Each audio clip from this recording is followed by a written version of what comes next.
안녕하세요. 커피앤톡입니다. 오늘도 와주셔서 감사드리고요. 바로 사연 읽어보겠습니다. 2회차 인생이라는 말을 믿으시나요? 누구에게나 지난 인생을 만회하고 새 인생을 살 수 있는 기회가 주어진다고 하잖아요. 하지만 전 이게 과연 두 번째 기회가 맞는지 고민이 많습니다. 그저 이제라도 몰랐던 진실을 알게 되어서 더 큰일은 겪지 않고 넘어갈 수 있었으니 다행이라고 해야 할까요? 차라리 모르는 게 약이라고 아예 평생을 모르고 사는 게 훨씬 평화롭지 않았을까 그런 생각도 드는 요즘입니다. 평범 중에 평범, 보통 중에 보통으로 살아왔던 제가 인생의 굴곡이라고는 겪어본 적도 없이 평온하게만 살았던 제가 나이 60이 다 되어 인생의 절망이라는 것을 겪게 되니 요즘은 하루하루 버티는 것이 힘든 지경이네요. 그래도 자식 생각해서 힘을 내고 살아야겠죠?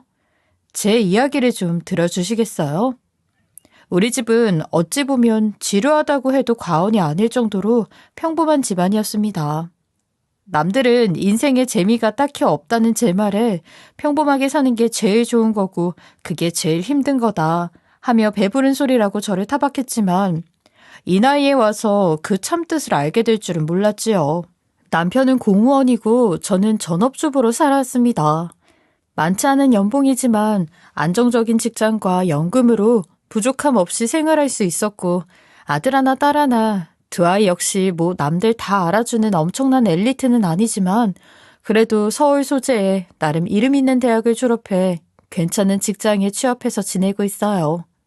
여기까지만 들어도 정말 보통 중에 보통이라는 게 느껴지실 정도로 참 개성도 없고 재미도 없지요.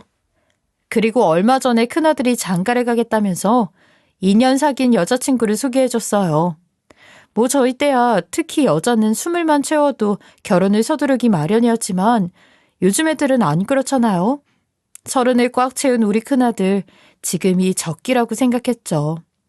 인사를 받을 때는 미처 몰랐는데 예비 며느리는 소위 기가 센 여자였어요.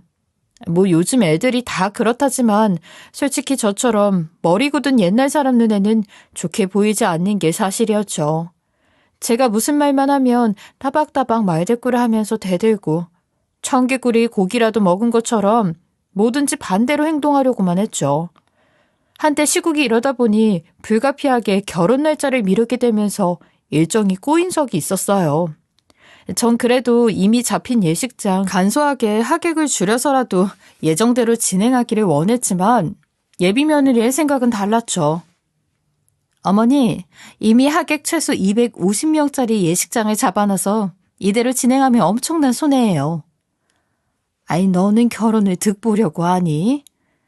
그래도 예식장 비용이 얼만데 식장 측에서 추가금 없이 날짜 밀어줄 수 있다고 하니까 그렇게 해요, 어머니. 아니, 그래도. 그리고 요즘 시국에 결혼식 하는 것 자체가 눈치 보이기도 하고 하객 줄인다고 해도 위험할 수 있는 거니까요. 아셨죠? 결정한 거예요? 그때 예비 며느리 성격을 제가 알게 됐죠. 저는 평생을 가정주부로 살아오며 어른들과 남편에게 순종해야 한다는 교육을 당연하게 받아오면 자란 세대라 저와 정반대의 성격을 가진 며느리가 영 탐탁지 않았죠. 드라마에서 보면 남편 잡는 마누라가 내 며느리가 된다 하면 좋아할 아들 엄마가 어디 있겠나요? 며느리가 자기 주장이 강하고 워낙 사람 휘두르기를 좋아하는 성격인 듯 싶어 저는 앞으로 우리 아들의 신혼생활이 걱정되기도 했어요. 요즘 도시 젊은이들이 다들 그렇다지만 저도 어쩔 수 없는 구닥다리 사람이니까요. 대체 누굴 닮아 이렇게 기가 센 건지 아직 상견례는 하지도 않았는데 벌써부터 예비 사돈들 만날 생각에 제 귀가 다 눌리는 기분이 들어 아찔할 정도였죠. 결혼 날짜가 미뤄지면서 상견례도 자연스럽게 뒤로 밀리게 됐어요. 예비 며느리가 정식 상견례 전에 예비 안사돈과 저 이렇게 여자들끼리만 만나서 인사를 나눠보는 자리를 가지면 어떻겠냐고 해서 저도 흔쾌히 수락했죠.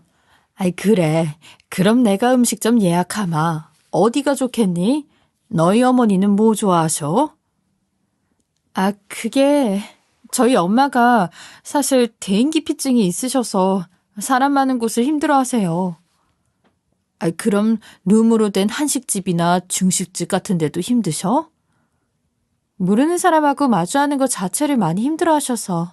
그러며 예비 며느리는 예비 안 싸더니 모르는 사람, 그 중에서도 특히 남자를 어려워한다며 이번에 여자들끼리만 만나는 자리를 마련한 이유가 여자들끼리 좀 더 편한 자리에서 이야기를 나눠보는 것이 오해도 생기지 않고 솔직하게 대화를 나누어 볼 수 있을 듯해서 그렇다고 했죠. 참 마냥 기세고 철없는 요즘 애인 줄로만 알았는데 그렇게 엄마를 생각하는 모습을 보니 예비 며느리도 좀 달라 보이더라고요. 엄마가 그렇다 보니 딸 성격이 더 그렇게 드세졌나 하는 생각도 들었죠. 어딜 가도 불편할 수밖에 없다면 차라리 집으로 초대하는 게 나을 것 같아 남자들이 없는 낮 시간에 집으로 초대했어요. 솔직히 예비사돈을 처음 만나는 자리가 우리 집인 게 썩 편하지는 않았지만 다른 선택지가 없었죠. 그런데 웬걸요? 예비 안사돈은 예비 며느리와는 다르게 굉장히 소극적이고 낯도 많이 가리고 소녀 같은 면이 있는 순수한 사람이었어요. 딸과는 완전히 반대 성격이었죠. 안사돈도 계속 전업주부로 살아오신 거예요? 아니요. 예전에는 젊은 시절에는 딸 낳고도 한동안 직장 생활을 했었어요. 꽤나 오래 한 곳에 몸담았었죠. 그런데 직장 그만둔 이후로는 늘 집에만 있어요. 요즘은 많이 좋아졌지만 한때는 장 보러 나가는 것도 힘들 정도였었죠. 아유, 많이 힘드셨겠다. 이런 이야기 불편하시죠? 그래도 아이들이 결혼할 사이인데 알고 계시는 게 나을 것 같아서. 아유, 그런 말씀 마세요, 사돈. 그렇게 생각 안 해요. 아마 대인기피증이 생긴 이후로 직장을 그만둔 것이라 생각한 저는 어떤 이유로 그렇게 되었는지 묻는 건 실례인 것 같아 묻지 않았죠. 예비 며느리는 우리가 훈훈하게 이야기를 나누는 모습을 지켜보다가 저희 엄마 성격 때문에 제가 더 기가 세졌지 뭐예요. 엄마는 어딜 나가서 억울한 일을 당해도 진땀을 뻘뻘 흘리면서 말 한마디 못하는 분이라 제가 억울한 거 못 참아서 할 말은 다 하다 보니 이렇게 됐어요. 하고 말하더라고요. 그제서야 그동안 예비 며느리에 대해 조금 안 좋게 생각했던 부분들과 오해가 풀리면서 사람이 다르게 보였죠. 그렇게 화기애애한 시간을 보내고 있는데 예비 며느리가 거실을 쭉 둘러보더니 그러더라고요. 어머님, 거실에 걸어두셨던 가족 사진들은 다 어디 갔어요? 오늘 아버님도 도련님도 안 계시니까 시댁 가족들 사진으로나마 얼굴 좀 보여드리려고 했는데. 그거 액자가 너무 낡아서 사갔지 뭐냐. 이래서 나무 액자는 오래 못 쓴다니까. 내가 마침 표구상에 액자를 주문한 게 오늘 아침에 막 다 되어가지고 액자에 사진 갈아 끼운다고 하다가 그만 사돈 떼고 오시는데 점심상 푸짐하게 차려드릴 생각에 깜빡했네. 그냥 간단하게 먹으면 되는데. 에휴, 아무리 정식 상견례가 아니라지만 사람이 그럼 쓰나요. 처음 만나 뵙는 예비 안사돈 극진히 대접을 해드려야지. 잠깐만 기다려보세요. 액자 안방에 돈 쓰니까 가져올게요. 저는 새로운 액자를 거실로 가지고 와 한 명 한 명 안사돈에게 가족들을 소개해줬어요. 우리 큰아들 얼굴은 아시죠? 얘가 둘째. 얘도 이제 슬슬 남자친구도 사귀고 해야 할 텐데 남매가 어쩜 그리 둘 다 연애에는 통 관심이 없는지. 그리고 이 사람이 바로 우리 바깥 사람이에요. 사진이 너무 젊게 나왔네. 그러며 예비 며느리와 함께 웃는데 어쩐지 예비 안사돈의 표정이 너무 어둡더라고요. 특별히 문제가 있을 만한 상황도 아니었던지라 저는 대인기피증이 너무 심해서 사람들 사진 보는 것도 힘들어하나 보다 했죠. 그렇게 시간이 흘러 대망의 정식 상견례 날이 다가왔어요. 예비 안사돈이 사람 많은 주말은 훨씬 불편해하겠다 싶어서 일부러 평일 점심으로 시간을 잡았죠. 남편도 그날은 월차를 내려고 했는데 직장에 갑자기 급한 일이 생겨서 오전 중에 처리하고 최대한 시간 맞춰 온다고 하며 먼저 나갔어요. 여보, 넥타이도 안 메고 가요. 차차, 내가 너무 급해가지고. 이러다가 상견례 늦는 거 아니에요? 오늘이 얼마나 중요한 자리인지 알지? 첫 대면하는 상견례 자리에 바깥 사돈이 늦으면 얼마나 안 좋게 보겠어요. 아이, 걱정 마, 걱정 마. 날 못 믿어? 내가 시간 약속 어기는 거 봤어? 절대 늦지 않게 도착할 테니 걱정 붙들어 매셔, 사모님. 물론 남편을 못 믿어 한 소리는 아니었죠. 남편과 30년을 가까이 살았지만 남편은 사소한 약속 하나 어긴 적이 없었거든요. 오히려 제가 당부하고 잊어버린 사소한 것들 하나하나까지 자기가 모두 기억하고 챙겨주는 세심한 사람이었기에 믿음이 갔죠. 그런데 이게 웬일인가요? 상견례 시간이 한참 지났는데도 이 사람이 오지를 않는 거예요. 전화도 받지 않고 말이죠. 이거 너무 죄송해서 어떡하죠? 이 사람이 이럴 사람이 아닌데. 신경 쓰지 마세요. 오전 일찍부터 일 때문에 나가셨다고 들었는데 직장 일이 다 그렇죠. 피치 못할 사정이 있으신 줄 압니다. 예비 사돈들은 그렇게 오히려 저더러 신경 쓰지 말라고 해주셨지만 제 마음은 그렇지가 못했어요. 전화도 안 받는 남편이 너무 걱정됐죠. 한 번도 이런 적이 없는 사람이었기 때문에 전화를 걸어도 받지 않자 걱정이 눈덩이처럼 불어나기 시작했어요. 오다가 교통사고라도 난 걸까? 직장에서 무슨 큰일이 있었나?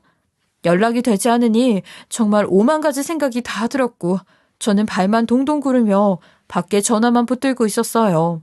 안절부절 못하고 앉았다 일어섰다를 반복하며 왔다 갔다 하는 저 때문에 예비 사돈 내외도 덩달아 불안해했고 상견례는 망친 거나 다름없는 상황이었죠. 하지만 남편에게 무슨 일이 있을지도 모르는 상황에서 어디 그게 중요한 일인가요? 그리고 상견례 약속 시간 40분 가까이가 지나서야 드디어 남편이 전화를 받았어요. 여보, 대체 무슨 일이에요? 지금 어디예요? 무슨 일 있는 거 아니죠? 아니, 큰일은 아니고 일이 너무 늦게 마무리가 돼서 나 지금 다 왔어. 지금 어디예요? 다들 음식도 안 시키고 다 기다리고 있어요. 나 지금 지하 1층인데 이상하게 간판이 안 보이네. 아이고 여보, 여기 지하 2층이에요. 그래? 내가 헷갈렸나 보네. 남편은 이상하게 기운 없이 축 처진 목소리였죠. 무슨 일인지는 몰라도 직장에서 제법 큰 사고가 터졌나 보다 했어요. 그래도 아무 일 없이 이렇게 무사히 도착했다고 하니 다행이다 싶어서 가슴을 쓸어내렸죠. 상견례 장소는 상가 지하 2층에 있는 일식집이었는데 남편은 지금 지하 1층에 있다는 소리에 저는 아무래도 이 사람이 급해서 길을 헤매나 보다 싶어 제가 가서 빨리 데리고 와야겠다고 생각했어요. 그리고는 힐끔 룸 안을 봤는데 안사돈도 화장실을 가신 모양인지 안 보이더라고요. 엘리베이터를 탈까 하다가 평소 2, 3층 정도는 계단을 이용하는 남편의 성격상 아무리 급해도 습관처럼 계단으로 올 게 뻔해서 저도 비상계단 쪽으로 이동했죠. 그런데 비상계단 문이 빼꼼히 열려있어 별 생각 없이 다가가니 문틈으로 사람이 흐느끼는 소리가 들렸어요. 혹시나 무슨 큰일이 났나 싶어 저는 조심스럽게 문을 열고 들어갔고 저는 지하 2층에 있었으니 위에서 나는 소리다 싶어서 위쪽으로 올려다보았죠. 그런데 이게 웬일인가요? 계단에 털퍽 무릎을 꿇은 채로 울고 있는 사람은 다름 아닌 바로 제 남편이었던 거예요. 더 기가 막혔던 건 제가 남편의 전화를 받고 나오기 전 자리에 없었던 예비 안사돈이 바로 남편이 무릎을 꿇은 그 앞에 서 있었던 거예요. 이게 대체 무슨 상황인지 파악조차 못하고 멍하니 서 있는데 무릎을 꿇은 채로 서럽게 흐느껴 울던 남편이 양손을 싹싹 빌며 예비 안사돈에게 이러더군요. 절대 너하고 내 사이에 있었던 일은 비밀로 해야 해. 그렇게 해줘. 부탁이야. 응? 이미 내가 부족하지 않을 만큼 보상은 다 해줬잖아. 끝까지 비밀로 지켜야 해. 안 그러면 너랑 내 인생뿐만 아니라 우리 자식들 인생까지 망치는 거야. 서로 좋아서 결혼까지 생각하고 있는 네 딸. 이 딸 인생 너도 망치고 싶진 않을 거 아니야. 수자야, 내가 이렇게 부탁할게. 우리 아이들 행복을 위해서라도 비밀 지켜줘라. 이게 대체 무슨 말일까요? 알아들을 수 없는 말에 심장이 벌렁거리고 다리가 후들거리더라고요. 남편의 저 애절한 목소리며 흐느껴 울면서 예비 안사돈의 발밑에 무릎을 꿇고 싹싹 비는 모습. 제 머리로는 도무지 이게 어떤 상황인지, 두 사람이 어떤 관계인지 추측조차 하기 힘들었죠. 순간적으로 혹시 예비 안사돈과 남편이 그렇고 그런 관계인 걸까? 지금까지 둘 다 서로의 자녀끼리 사랑에 빠졌다는 걸 몰랐다. 이제야 알게 된 걸까? 하는 말도 안 되는 막장 드라마 같은 전개까지 생각했지 뭐예요. 하지만 때로는 현실이 막장 드라마보다 더하기도 하더라고요. 가만히 듣고만 있던 예비 안사도는 울분에 찬 목소리로 입을 열었고, 저는 비로소 제 남편이 그렇게 애타게 부탁을 해야만 했는지, 두 사람 사이에 무슨 일이 있었던 것인지 알고 싶지 않았던, 평생 숨겨줬으면 좋았을 비밀을 알게 되고 말았어요. 제가 30년 가까이 내 짝이라 믿으며 살았던, 세상 누구보다도 점잖고 성실한 사람이라 믿었던 남편의 추악한 뒷모습을 말이죠.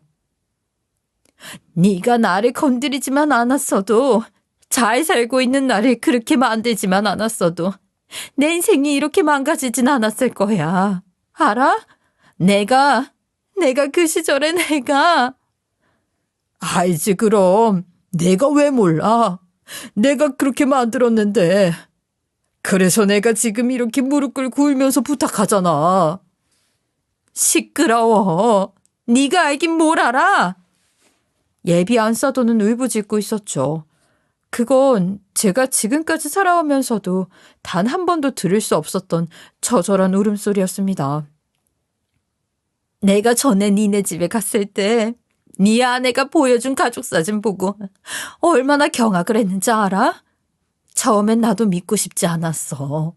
이런 일이 내게 일어날 거라고는 다 잊고 덮어두고 살고 싶었던 과거였고, 다시는 너랑 마주치지 않길 바랐기 때문에 그냥 비슷하게 생긴 사람일 거다.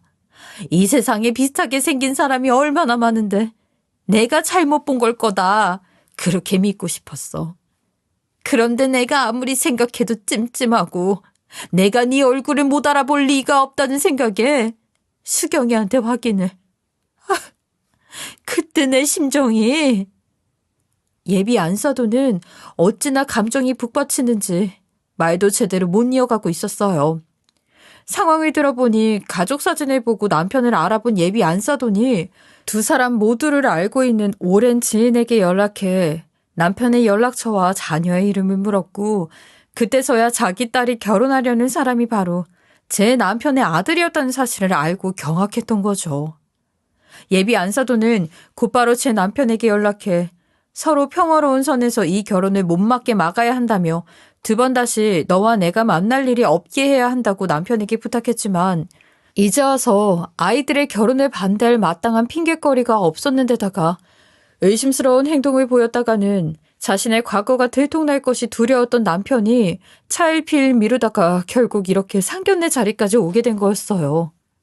맞아요. 남편은 끝까지 이기적인 행동을 하다가 결국 자신의 인생을 파탄 지경에 이르게 만든 겁니다. 거기에 자녀와 자신의 배우자까지 배신하고 불행의 나락으로 빠뜨리면서 말이에요. 그때까지만 해도 두 사람 사이에 무슨 일이 일어났는지 정확한 사연은 알 수 없었지만, 남편의 태도나 예비 안사돈의 행동, 그리고 예비 안사돈이 지금까지 저에게 해줬던 이야기들을 유추했을 때 남편이 엄청나게 나쁜 짓을 했다는 것만큼은 누가 말하지 않아도 눈치챌 수 있었어요. 내가 오늘 이 자리에 나온 이유가 뭔지 알아? 너는 내가 안 나올 거라고 생각하고 내심 안심하고 있었겠지. 그러다 갑자기 내가 나오겠다고 하니 불안해서 미치겠고, 상견례 자리에서 나를 어떻게 보나, 애들 얼굴을 어떻게 보나, 어떻게든 끝까지 너 빠져나갈 궁리만 하느라 일을 이렇게 만든 거지. 일부러 연락도 안 받고 시간 끌면 해결이 될 거라고 믿었어? 수자야, 너 너무 흥분했다. 일단 진정 좀. 닥쳐. 내가 어떻게 널 눈앞에 두고 진정해. 너 때문에 내 인생은 다 망가졌는데 오늘 내가 이 자리에 나온 이유가 뭔지 알아? 네 아내, 네 아들, 네 딸 보는 앞에서 진실을 폭로하기 위해서 나온 거야. 내가 미쳤다고 내 딸을 너 같은 놈의 아들과 결혼시키고 너랑 사돈을 맺니? 사람 인생을 송두리째 망가뜨려 놓고 너는 잘 먹고 잘 살 수 있을 줄 알았어. 너도 한번 나랑 똑같이 나락으로 떨어져 봐. 남편은 고개를 푹 수그리고는 닭똥 같은 눈물을 뚝뚝 흘리며 하염없이 울기만 하더라고요. 예비 안사돈의 울부짖음에 가까운 일갈이 끝나자마자 참을 수 없었던 저는 두 사람 앞에 모습을 드러냈습니다. 아래에서 발소리가 들리자 돌아보았던 두 사람은 발소리의 정체가 저인 것을 알고는 화들짝 놀랐죠. 내가 일부러 그런 건 아닌데 남편 데리러 가려다가 다 들어버렸어요. 여보! 말씀하시는 거 들어보니 이 이야기 저도 알아야만 하는 이야기 같은데 저한테 이야기해 주실 수 있을까요? 아이들이 알기 전에 제가 미리 알아야 하지 않을까 해서요. 저는 예비 안사돈에게 진실을 털어놓아 달라 부탁했고 잠깐 고민하던 예비 안사돈은 눈물이 범벅된 얼굴로 무언가 결심한 듯 결연한 표정을 지고는 주먹을 꽉 쥐었죠. 그리고 천천히 열린 그 입에서 저는 모든 진실을 들을 수 있었어요. 남편은 젊은 시절 부유한 집안에서 자랐어요. 80년대 당시 막 생겨나기 시작한 골프장은 지금도 비쌌지만 당시에는 일반인들은 꿈도 못 꿀 정도로 비싼 귀족 스포츠였지만 부유한 가정에서 자란 남편은 20대 어린 나이에 골프를 즐길 수 있을 정도로 형편이 좋았죠. 저는 결혼 전에 남편은 잘 모르는 까닭에 그냥 귀동냥으로만 들어 알고 있었는데 저를 만나기 전 남편은 한량 기질이 강해 평소에도 부모님 재산이면 나 하나 정도는 평생 놀고 먹어도 된다고 떵떵거리며 노는데 정신이 팔려 있었다는 이야기는 남편의 집안 친척들이나 오랜 친구들에게 들어서 알고 있었죠. 그리고 남편이 한참 그렇게 골프에 빠져있던 당시 예비 안사돈이 바로 그 골프장의 캐디로 일하고 있었고 예비 안사돈의 입장에선 그냥 손님에 불과했으나 남편은 일방적으로 캐디인 예비 안사돈에게 찍적거렸다고 해요. 고객이기에 함부로 대할 수도 없었던 예비 안사돈은 제 남편이 일방적으로 건드리는 것을 막을 수가 없었고 온갖 가머니설로 예비 안사돈을 꼬드겨 임신까지 시킨 남편은 자신의 사고를 수습하기 위해 결혼 약속을 했다고 해요. 예비 안사돈은 아무리 논팽이라지만 그래도 아이가 생겼다는데 한 번 정도는 믿음을 보여줄 줄 알고 남편을 기다렸으나 그 바람은 무참히 무너지고 말았다고 합니다. 남편이 일방적으로 연락을 끊고 잠적해버린 거예요. 예비 안사돈은 남편의 본가, 그러니까 시댁까지 찾아갔지만 남편의 부모님 역시 모르쇠로 일관할 뿐 아무런 책임을 지려 하지 않았고 결국 예비 안사돈은 어쩔 수 없이 아이를 낳지 않는 선택을 해야만 했다고 해요. 요즘에도 미혼모에 대한 시선이 차가운데 당시에는 어땠겠어요? 게다가 예비 안사돈은 넉넉치 않은 형편에 부모님 봉양까지 해야 하는 상황이었기에 아이를 혼자 낳아서 기를 수는 없었던 거죠. 그리고 얼마 후 예비 안사돈은 지금의 예비 박가사돈을 만나 결혼하게 되었고 그래 다 잊어버리고 새 출발하자는 심정으로 딸도 낳고 원래 하던 캐디 일도 계속하면서 더는 제 남편의 소식도 궁금해하지 않은 채 자신의 삶으로 돌아가려 했다고 해요. 하지만 이기적이고 철없는 남자가 벌인 비극은 여기서 끝이 아니었습니다. 예비 안사돈은 혹시나 남편을 다시 만날까봐 직장을 옮겨 다른 골프장에서 일했지만 운명의 장난일까요? 몇 년 후 옮긴 직장에서 제 남편을 다시 만나게 된 것입니다. 이미 30대로 접어드는 나이였던 제 남편 역시 당시에는 저와 결혼해서 큰애를 낳았을 무렵이었고 노는 것을 그만두고 공무원으로 취직하여 나름 성실한 삶을 살고 있긴 했으나 평소 즐기던 고급 취미만큼은 버리지 못해 간간히 골프를 치러 가곤 했었거든요. 당시 평범한 가정에서 자랐던 저의 입장에서는 골프가 워낙 고급스러운 취미였기에 남편이 가끔이나마 다니던 골프장을 기억하고 있었는데 정말 아무런 관련이 없는 사이라면 몰라야 할 예비 안사돈도 그 골프장의 상호와 위치를 정확히 기억하고 있었죠. 거짓말이라고는 할 수 없는 이야기였습니다. 그런데 개벌은 못 준다고 하죠. 자신이 저지른 짓은 까맣게 잊은 채 제 남편은 다시 만나서 반갑다는 막말을 짓거리며 다시 예비 안사돈에게 찍적거렸고, 예비 안사돈은 이번에는 완강하게 각자 가정도 있으니 이러지 말라며 밀어냈으나 남편의 행동은 더욱 과감하고 과격해지기만 했다고 해요. 결국 예비 안사돈은 오랫동안 일해오던 캐디라는 직업을 그만두게 되었고 심각한 트라우마로 인해 대인 기피증을 앓게 된 것입니다. 특히 남자가 무섭다고 말하던 그 이유가 그제서야 이해가 되더라고요. 그렇게 또 세월이 흐르고 흘러 딸도 다 자라고 마음이 안정되어 간다고 생각되어질 때쯤 하필이면 또 예비사돈과의 관계로 이렇게 다시 만나버리고 만 것이죠. 우연히 3번 겹치면 운명이라는데 대체 이런 악연도 운명이라고 해도 좋은 걸까요?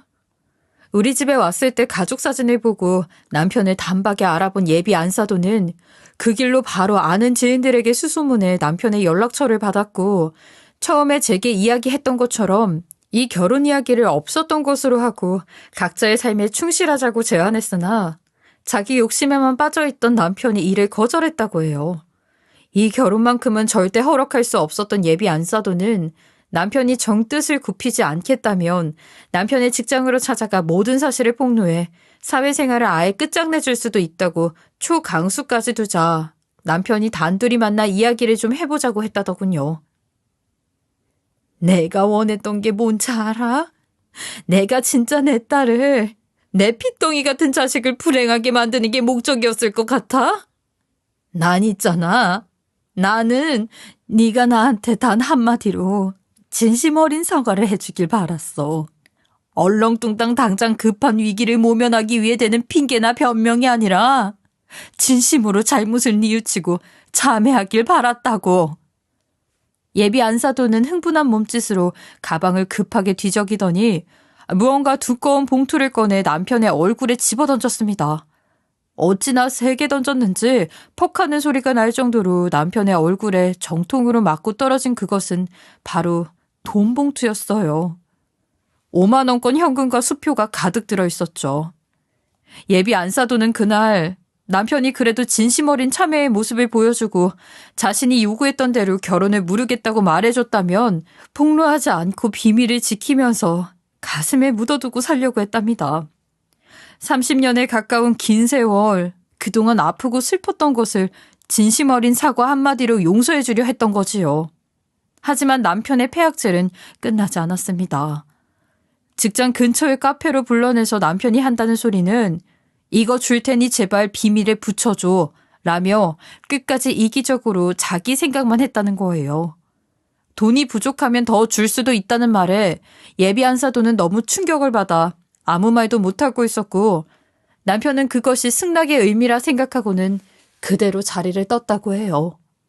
남편의 그런 악행을 더 이상 참을 수 없었던 예비 안사돈은 이 모든 악연을 여기서 이제 그만 끝내야겠다고 결심하고 오늘만을 기다리며 한 맺힌 복수를 계획했던 거죠. 내가 이딴 더러운 종이 쪼가리나 받자고 한평생을 외출도 마음대로 못하면서 어둠 속에서 살았는 줄 알아? 이젠 네가 한번 똑같이 당해봐. 사람들과 눈만 마주쳐도 세상 모두가 나를 손가락질하는 것 같고 죽구만 싶던 그 심정을 말이야. 그때였어요. 사람 소리가 나서 돌아보니 예비 바깥사돈과 우리 애들이 계단 앞에 서 있더군요. 아빠를 데리러 간다던 엄마도 소식이 없고 예비 안사돈 역시 갑자기 사라져 돌아오질 않으니 온 식구가 찾으러 나왔다가 조금 전에 대화 내용을 다 들어버린 거예요. 너 이 새끼 너였냐? 내 마누라 평생 저렇게 가슴 치며 살게 한 놈이. 어떻게 말려볼 새도 없이 예비 바깥사돈이 순식간에 달려나와 남편의 멱살을 붙잡고 패대기 치더니 그 자리에서 남편을 흠씬 두들겨 패기 시작했어요. 저나 아이들이나 워낙 충격에 빠져 있었던 터라 말리지도 못했죠. 아니, 말리고 싶은 생각도 솔직히 없었고요. 아무리 30년 세월을 부부로 살아오며 우리 아이들을 함께 키운 남편이라지만 이걸 어떻게 편을 들어주어야 하나요? 이건 인간이라면 절대로 해서는 안 될 그런 짓이잖아요. 결국 우리 아이들마저 제 아빠의 본 모습을 알게 되었고 예비 안사돈이었던 그분이 바라던 대로 이 결혼은 무산되었습니다. 자기 엄마에게 그런 짓을 한 남자와 어떻게 사돈을 맺을 것이며 심지어 아무리 먼 과거였다지만 거짓이었어도 결혼을 약속하고 아이까지 낳을 뻔했던 사이인데요. 그분이 예고한 대로 그분은 남편의 직장에 찾아가 모든 사실을 폭로했고 남편은 직장에서까지 매장당하게 되었어요. 현행법으로 처벌할 수 있는 범죄는 아니었던지라 직장에서도 어떻게 강제로 쫓아내지는 못하는 모양이었지만 아주 보수적인 공무원 세계에서 공무원의 품위를 훼손한 것만큼은 확실하기에 징계를 검토한다는 이야기가 들려왔고 남편은 동료들의 수근거림과 손가락질을 견디지 못하고 스스로 직장을 그만두었습니다. 그것도 사실 자기 연금이라도 지키기 위한 수작이었겠지만요. 그리고 저는 이런 남자, 아니 범죄자나 다름없는 인간을 더 이상 남편이라고 부르고 싶지 않아 별거를 시작했어요. 원래 살던 집에서 짐을 다 빼서 혼자 살 수 있는 작은 빌라를 얻었고 남편은 잘못했다고 펑펑 울며 무릎 꿇고 빌었지만 그것마저 지금 당장 이 위기를 모면하기 위한 수작이라는 걸 제가 모르지 않았죠. 여보, 그건 다 한낱 어린 시절 잘못한 실수였어. 제발 용서해줘. 지금까지 한눈 한 번 안 팔고 당신하고 아이를 위해서 열심히 살았잖아. 실수? 한 사람의 인생을 파탄내놓고 하다못해 당신 자식의 미래까지 망가뜨려 놓고 그냥 실수였다고? 어쩜 당신은 끝까지 이렇게 이기적일 수가 있어. 이사가 마무리된 후 저는 그때 워낙 경황이 없어 제 며느리가 될 뻔했던 그 아이에게 우리 집안의 잘못으로 인해 결혼이 이렇게 된 것에 대한 사과도 제대로 못했다는 생각이 들어 남편 대신 그리고 상대 집안 어른의 한 사람으로서 제대로 사과를 해야겠다는 생각이 들어 연락을 취해 만났죠. 아들에게도 말하지 않고 우리는 단둘이 만났고 조용한 곳에서 커피 한 잔을 마시며 많은 이야기를 나눴어요. 자기도 일이 이렇게 될 줄은 몰랐다며 저희 아들과 결혼까지 해서 애도 낳고 행복하게 살 줄 알았다며. 그래요. 아무리 그렇게 드세다고는 해도 아직 30밖에 안 된 젊은 아가씨잖아요. 본인 역시 이런 충격적인 사건들을 겪으며 마음이 많이 복잡한 듯 했어요. 점심을 각자 먹고 만난 우리는 해가 까맣게 넘어가도록 커피를 몇 잔이나 마시며 속 깊은 대화를 아주 오랫동안 나누었지요. 여기서 이렇게 이야기를 끝내고 헤어지게 되면 우리 서로 다시는 만나지 못할 거라는 걸 누가 먼저 말하지 않아도 알고 있었으니까요. 그런데 대화 말미에 아직까지 다 털어놓지 않고 숨겨두었던 그 아이의 속마음을 들을 수 있었어요. 제 입장에선 한편으로는 쥐구멍이라도 찾아 숨고 싶을 정도로 죄스러운 이야기였고 또 한편으로는 제 남편이라는 작자의 악행이 대체 얼마나 많은 사람들의 인생에 악영향을 끼쳤나 싶을 정도로 기겁할 이야기이기도 했죠. 제가 중학생 때쯤이었을 거예요. 엄마가 외할머니랑 대화하시는 도중에 일부러 들으려고 그런 건 아닌데 엄마에게 그런 일이 있었다는 걸 제가 들어버렸어요. 엄마는 아마 아직도 그날까지만 해도 제가 아무것도 몰랐다고 생각하고 계실 거예요. 그동안 사실 바깥 출입은커녕 하나밖에 없는 딸 학교 행사에도 잘 안 오려고 하는 엄마가 믿기도 했었거든요. 어린 마음에 그랬죠. 하지만 엄마에게 그런 일이 있다는 이야기를 들은 후 저는 결심했어요. 엄마를 내가 지켜주겠다고. 엄마가 약하고 아프니까 내가 몇 배로 더 강해지면 된다고 그렇게 생각했어요. 그래서 지금 이런 성격으로 변한 거고 시우 오빠 만나기 전까지만 해도 남자는 다 못 믿을 인간이다. 우리 아빠 빼고는 다 나쁜 놈이다. 그런 생각했던 것도 사실이고요. 그래서 시우 오빠 만나고 제 인생이 많이 달라졌다고 생각했는데 결국은 이렇게 돼서 저도 슬퍼요. 언제 다시 또 좋은 사람 만날 수 있을지. 이제는 더 남자를 못 믿을 것 같기도 하고요. 그 이야기를 듣고 제 가슴이 얼마나 찢어지던지요. 아직 30밖에 안 된 젊은 아가씨에게 앞으로 다가올 사랑마저 믿지 못하게 만드는 그런 슬픔과 좌절을 겪게 만들었으니 세상에 이런 천인공노할 놈이 있나요? 미안해요. 내가 미안해. 어머님, 아니, 아주머니가 뭐가 미안하세요. 아주머니가 잘못하신 것도 아닌데요. 아니야. 내가 그런 놈을 만난 것 자체가 죄고, 그런 짓을 한 놈이라는 것도 모르고 30년 평생을 믿고 살아온 것도 죄고, 다 죄야. 내 업보야. 저는 그 아가씨의 손을 꼭 붙잡고 한참을 울면서 그렇게 몇 번이나 사과했죠. 그날따라 날이 참 선선하니 마음속은 이미 겨울인 것처럼 춥고 시렸어요. 이 야무지고 똑부러지는 아가씨는 제 손을 따뜻하게 마주 잡아주며 웃었어요. 시우 오빠가 참 다정하고 배려심 깊은 사람이라서 좋아했어요. 많이 좋아했죠. 지금 보면 시우 오빠가 아버지가 아닌 어머니를 닮아 그렇게 사람이 착하고 다정했나 봐요. 늘 저의 아픔을 공감해주고 저 대신 화내고 슬퍼해줬는데 고맙습니다. 이렇게 연락 주시고 만나러 와주시는 거 쉽지 않은 선택이셨을 텐데 감사해요. 하지만 이제는 우리 엄마도 저도 다 잊고 살려고 해요. 더는 이렇게 사과하지 않으셔도 되고 너무 가슴에 담아두지 말고 다 끝났다 생각하고 훌훌 털어버리고 사세요. 안 그러면 병돼요. 우리 엄마처럼요. 마지막까지 저의 마음까지 신경 써주는 이 착하고 선한 아가씨를 제가 그동안 색안경을 끼고 보았으니 저도 남편이라는 놈과 다를 바가 뭐가 있나 싶어 저는 또 한참을 울었어요.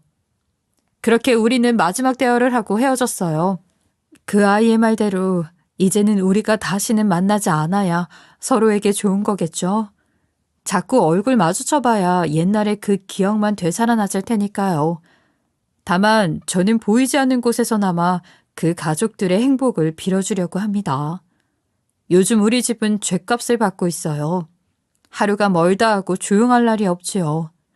저 혼자 사는 빌라에 딸과 아들이 돌아가며 찾아와 아들은 자기가 변호사를 선임해 줄 테니 당장 이혼하고 자기하고 지방에 가서 살자 하고, 딸은 그래도 아빠가 저렇게 미안하다고 싹싹 빌고 나오는데 하나뿐인 가족 한 번만 용서해주고 살아보면 안 되겠냐며 저를 설득하고 있어요. 마음 같아서야 지금이라도 면상에 이혼 서류를 던져주고 싶지만 딸 역시 똑같이 저의 소중한 자식이니 요즘은 그런 고민이 너무 많답니다. 제 사연을 들어주시는 분들의 생각은 어떠신가요? 딸에게는 미안하지만 우리 모두의 평온을 위해 이혼하는 것이 답일까요? 참, 인생의 정답은 너무나도 멀고 먼 곳에 있는 것 같네요. 제 한스럽고 서글픈 인생 이야기 들어주셔서 감사합니다. 부디 제 이야기를 들어주신 모든 분들은 행복하시길 바랍니다. 지금까지 커피앤톡이었습니다. 오늘도 끝까지 함께 해주셔서 감사하고요. 다음 영상으로 또 찾아뵙겠습니다.